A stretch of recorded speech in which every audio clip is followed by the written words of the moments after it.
I'm going to show you how to save a couple of $100 on your next Sony mirrorless camera. Now, of course, buying used saves a lot of money, but I got a couple of tips that could save you even more.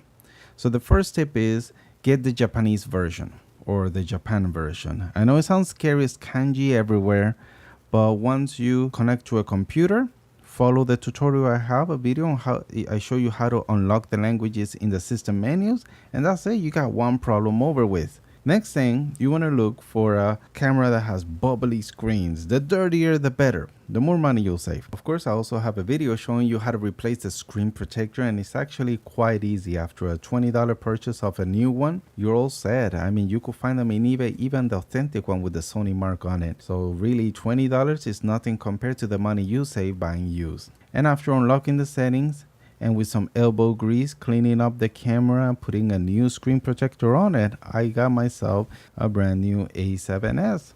Now this retails over $1,000 and it's actually more expensive than the A7 Mark II, but for videos this is a dream machine, and for only $600 that was an amazing deal. So what do you guys think? Is it worth buying used? Let me know in the comments down below.